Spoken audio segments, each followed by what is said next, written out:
Assalamualaikum warahmatullahi wabarakatuh. Perkenalkan, nama saya Irhasyah SKM Fis.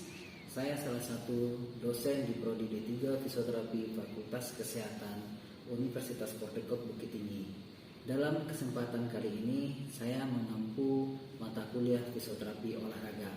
Berikut video penjelasan RPS dan proses pembelajaran di kelas. Terima kasih. Assalamualaikum warahmatullahi wabarakatuh. Oke.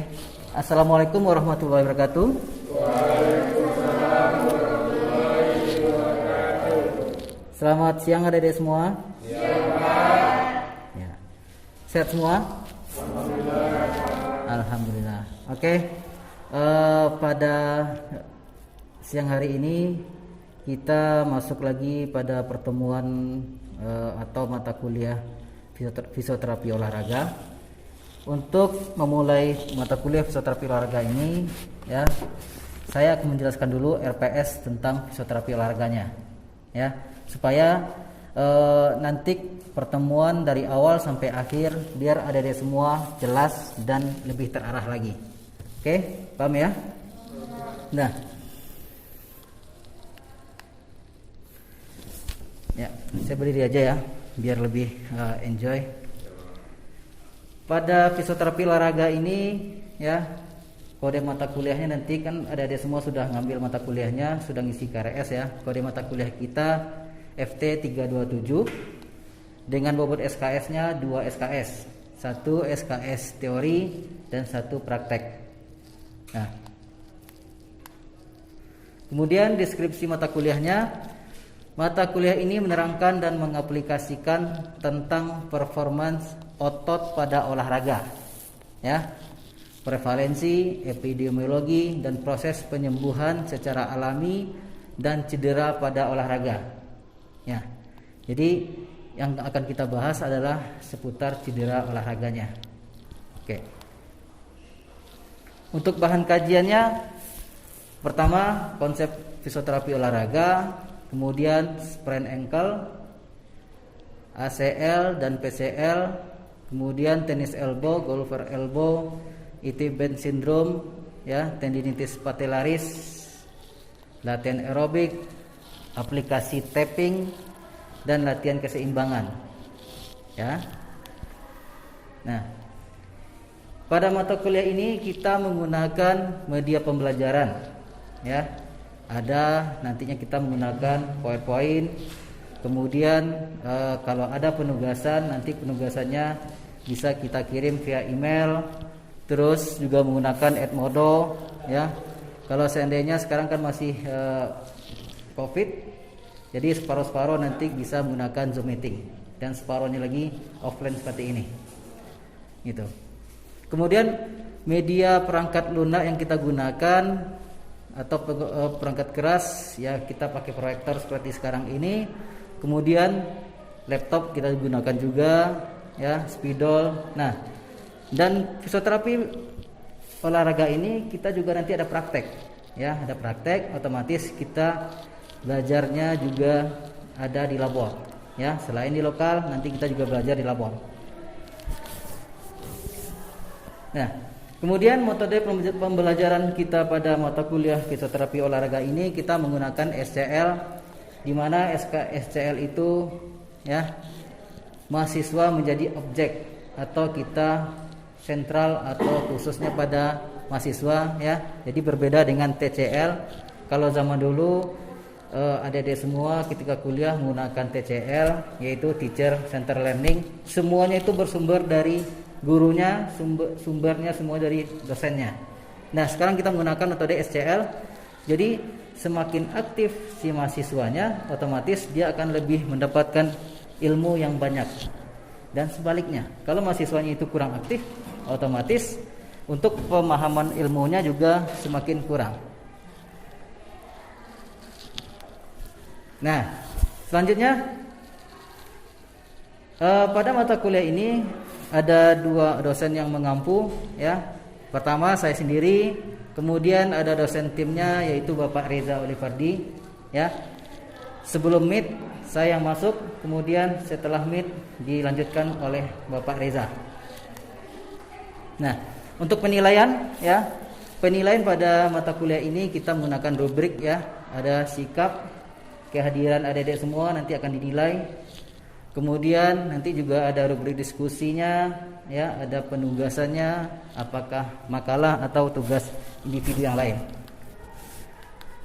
Nah, kemudian pada 14 kali pertemuan untuk ke depan kita akan membahas tentang ya, yang pertama ini konsep fisioterapi olahraga ya.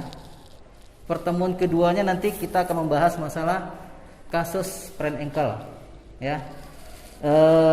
Saya rasa adik-adik semua, apalagi yang pria-pria, dia hobi futsal, hobi olahraga ya, tidak tertutup kemungkinan adik-adik ini akan terkena sprain ankle atau bahkan teman-temannya ada.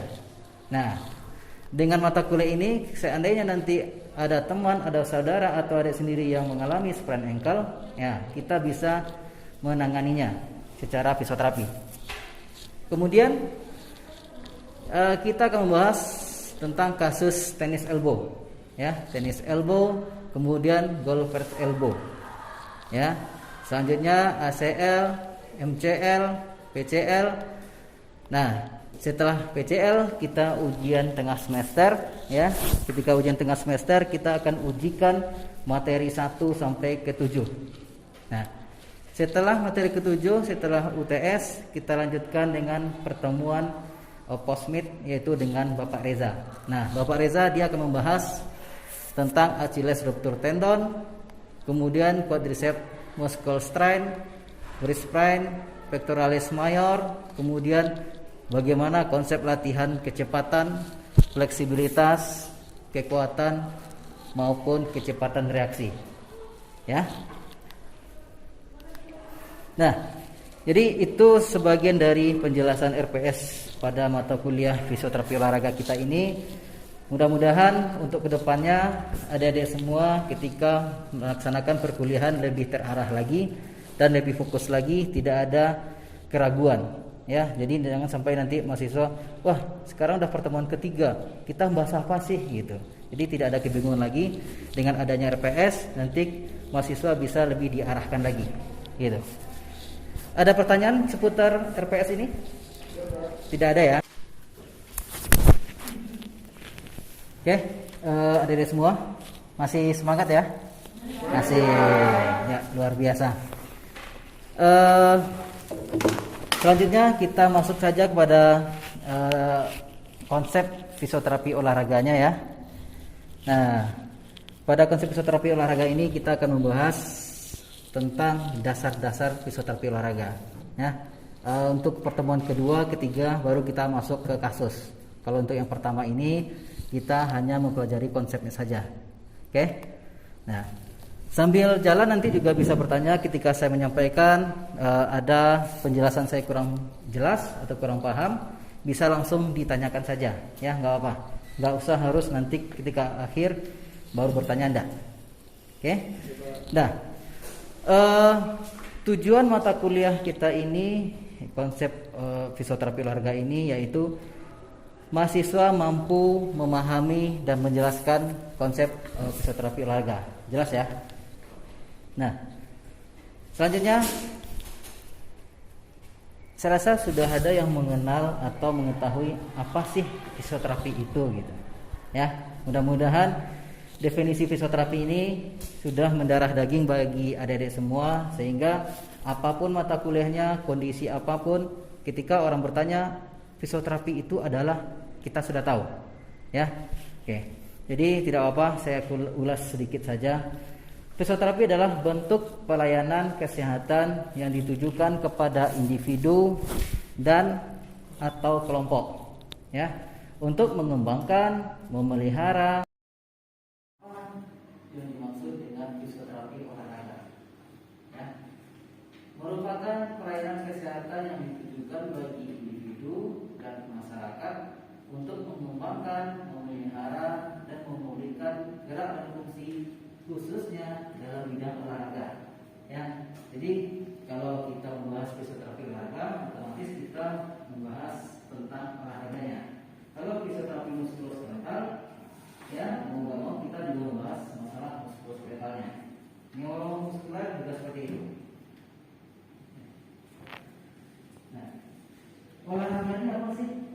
pasti menyehatkan. Ya, olahraga itu menyehatkan. Ada nggak olahraga yang menyakiti? Ada.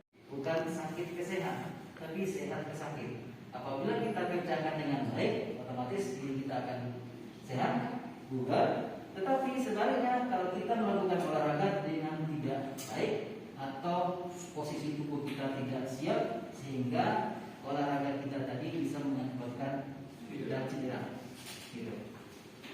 Ya, jadi fisioterapi olahraga ini maksudnya sehat dan sakit. Kalau fisioterapi yang lain, contoh muskuloskeletal, ya, jadi dari sakit ke sehat. Kalau sakit kita treatment, kita ajarkan, kita intervensi, kita edukasi menjadi dia sehat.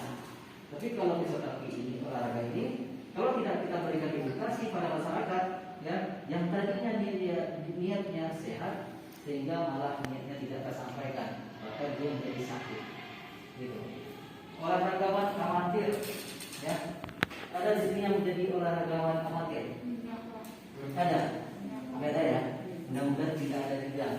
Nah, apa sih olahragawan amatir ini? Gitu. Kalau seorang atlet, ya, dia jelas. Kalau lari dia bisa 1 jam full tanpa istirahat. Kalau kita mungkin orang biasa tidak pernah olahraga, ya setengah jam itu sudah ngos-ngosan, ya. Jadi olahragawan amatir ini bisa mengakibatkan salah dalam berolahraga dan ujung-ujungnya adalah cedera olahraga, ya. Jadi dengan adanya fisioterapi olahraga, semua ini bisa dihilangkan, ya. Semua ini bisa diakomodir sama fisioterapi olahraga. Nah, kemudian apa sih aktivitas fisik? Apa aktivitas fisik? Kita akan membahas masalah olahraga nih. Otomatis kita tidak terlepas dari aktivitas fisik. Jadi aktivitas fisik yang menyangkut sistem lokomotor tubuh manusia yang dibutuhkan dalam menjalankan aktivitas hidup sehari-hari. Ya, jadi kalau yang namanya aktivitas sehari-hari atau pekerjaan kita rutinitas itu termasuk ke dalam aktivitas fisik.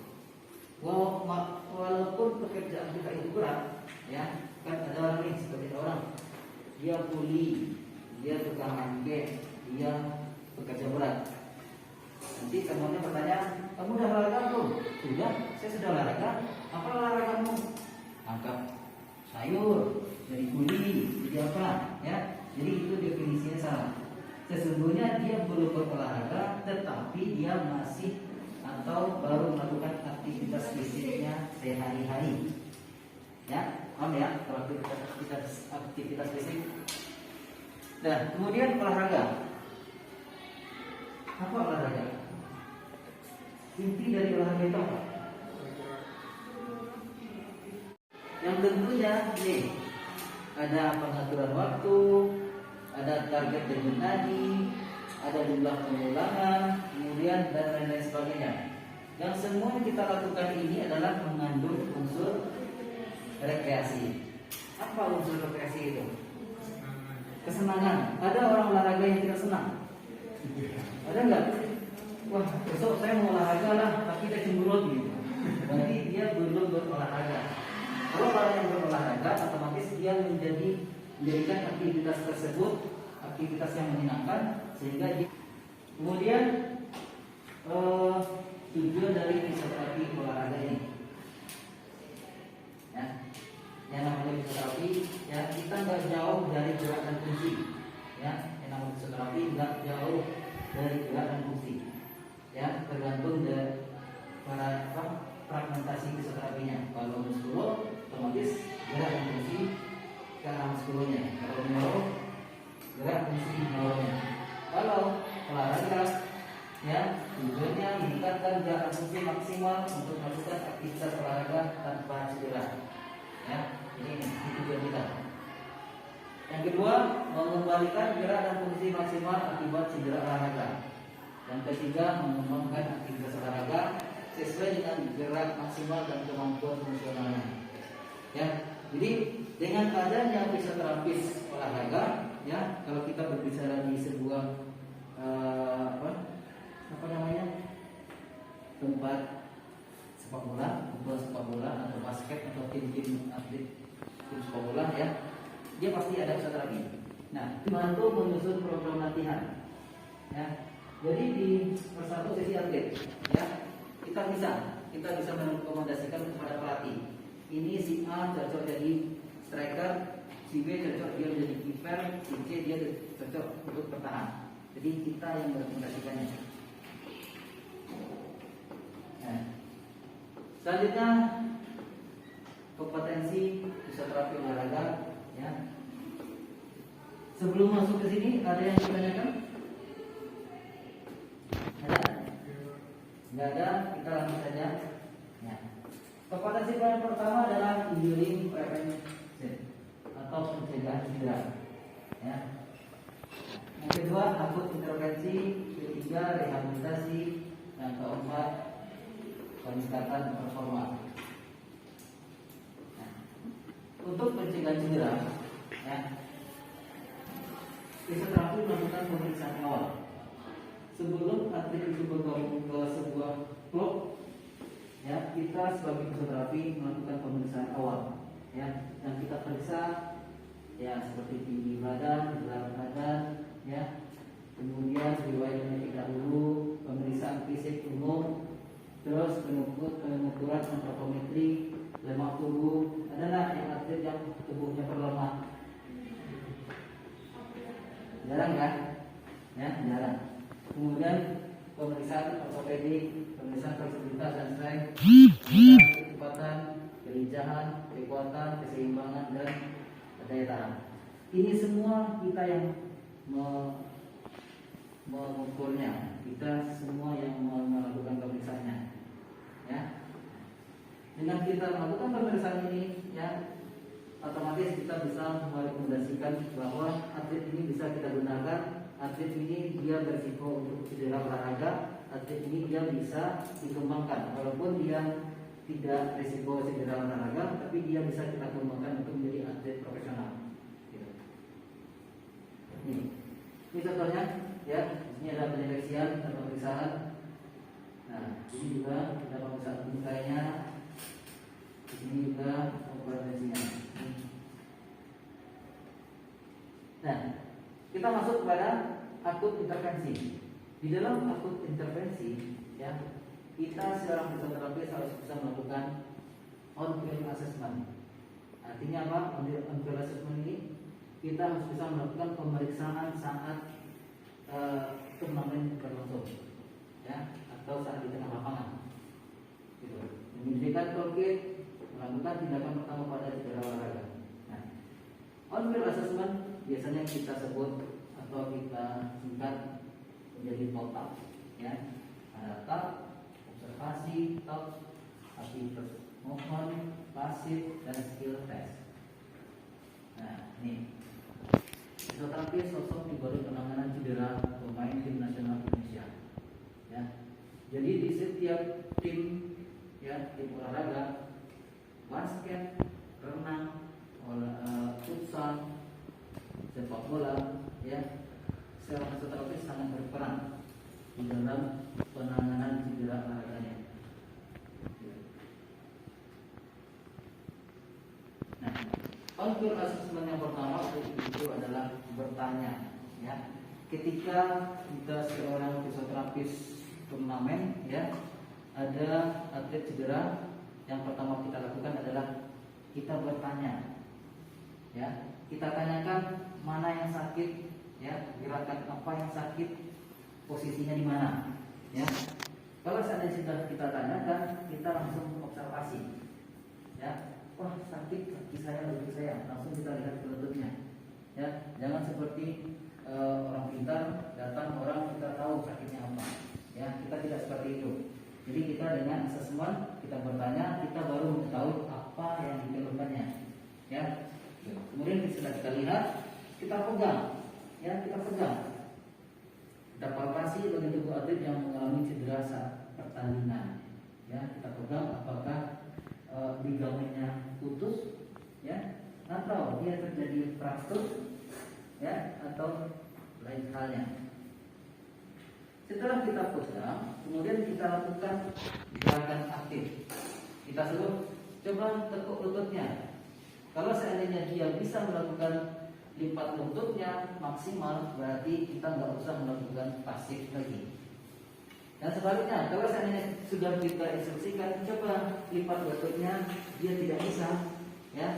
Yang kita lakukan selanjutnya adalah kita gerakan pasif, yang untuk menentukan apakah ligamennya itu benar-benar putus atau sendinya dislokasi atau ototnya, gitu. Nah, kemudian setelah kita lakukan gerakan pasif, kita tes feel movementnya, ya. Jadi gini, setelah ada yang ditanyakan sampai sini? Tidak ada ya? Oke. Kalau tidak ada yang bertanya, kita lanjut lagi, ya. Mudah-mudahan semuanya bisa memahami. Oke. Nah, selanjutnya prinsip fisioterapi penanganan cedera olahraga. Prinsip. Nah, yang pertama, lakukan reposisi apabila terjadi dislokasi. Ya, kita fisioterapi kalau sudah ada turnamen, ya, ada yang cedera, yang pertama kita lakukan, silakan melakukan disposisi atau adalah reposisi yang terjadi dislokasi. Kemudian tahap yang kedua adalah press. Tahu press? Ya. Proteksi, rest, ice, hold, reparasi. Kalau ada trauma pada si atlet, ya, kalau dia tidak ada dislokasi, yang kita lakukan adalah press. Kalau dia terjadi peradangan, gitu. Yang paling kita larang adalah pemberian HAM, ya, itu pemberian panas. Jadi kalau ada adik semua di kampung-kampungnya, di rumahnya, kalau ada orang yang cedera akut itu baru terjadi, ya, 2 kali 24 jam, jangan diberikan terapi panas, ya. Yang diberikan adalah terapi dingin atau press, ya. Kita istirahatkan anggota gerak yang sakit, kemudian kita berikan ice dan kita dingin, ya. Setelah dia melewati tahap teknik fisioterapi pada jenis olahraga, ya, ada exercise, ada manual terapi, ada terapi panas, ada terapi dingin, lateral terapi, rem, dan travel. Nah, kemudian kita masuk ke contoh-contoh latihan, ya. Beberapa contoh latihan pada atlet atau ada semua, ya, dari semua kalau benar untuk menjadi seorang atlet ini bisa jadi panduannya, ya. Kalau kita mau melakukan latihan kekuatan, ya, kekuatan otot. Nah, ini beban yang kita berikan adalah beban berat, ya. Beban berat, frekuensinya sedikit, gerakannya lambat, ya. Ini kalau kita Nah, untuk mau melakukan latihan power, ya, power. Nah, beban saja, tapi frekuensinya bisa meningkat, ya, berbalik dengan kekuatan. Jadi jangan sampai salah. Kemudian teknik mengangkat beban yang tepat sehingga tidak terjadi sebuah cedera, ya. Ini bisa diaplikasikan ketika adik berminat untuk membentuk tubuhnya dengan gym, fitness, ya. Karena nggak sedikit orang cedera gara-gara fitness, ya. Banyak yang saya temukan sekarang lututnya sakit, saya tanyain kenapa, ini gara-gara fitness dulu, ya, gara-gara fitness. Niatnya baik malah cedera deh. Nih, atau dia memerlukan stretching pada tricep, ya. Ini stretching tricep. Nah, tujuannya adalah untuk meningkatkan kekuatan otot lengan belakang tricep. Nah, ini banyak terjadi kesalahan, ya. Ini kesalahannya. Dumbbell seharusnya diturunkan bukan dijatuhkan, karena darurat, bukan kita turunkan tapi kita jatuhkan. Kemudian kilos itu bergerak ke depan pada fase gerakan ke atas, ya. Jadi ketika kita ini, ya, yang salah kan, jadi bukan tricep yang bekerja, tapi siku kita. Yang benar adalah ini Tetap. Ya. Yang salahnya oh. Jadi bukan preset. Ya. Ya. Ini apa? Ya, banyak kesalahan pada posisi kaki tidak lurus, kasih maksimal. Nah, dari pemaparan awal sampai di sini, sampai tadi catatan perhatian, ada yang ditanyakan? Oke, Pak. Ya. Ada fisioterapi olahraga itu biasanya dituntut untuk fisioterapi yang olahraga di lapangan yang paling sering dilihat orang Pak. Ya. Jadi kalau untuk kasus cedera yang baru terjadi itu penggunaannya tadi Bapak bilang kompres dingin dan tidak boleh kompres panas. Ya. Kenapa? Ya, kalau pada masa akut, ya cedera akut atau trauma, cepat terpegang, dia panas atau dingin? Panas. Secara dia panas. Kalau kita berikan hangat, dia semakin pecah pembuluh darah kita. Makanya kalau kita cedera awal, ada merah, ada kemerahan, panas, kemudian bahkan hilang rasa apa? Kira-kira fungsi dia, ya rasanya enggak, rasa bebal, itu kita berikan kompres es dengan panas. Tapi kalau sudah habis masa akutnya, kita sudah membiru tuh, sudah nggak panas lagi, sudah tidak merah lagi, baru kita kompres panas. Dan ada lagi yang mau ditanyakan? Tidak ada?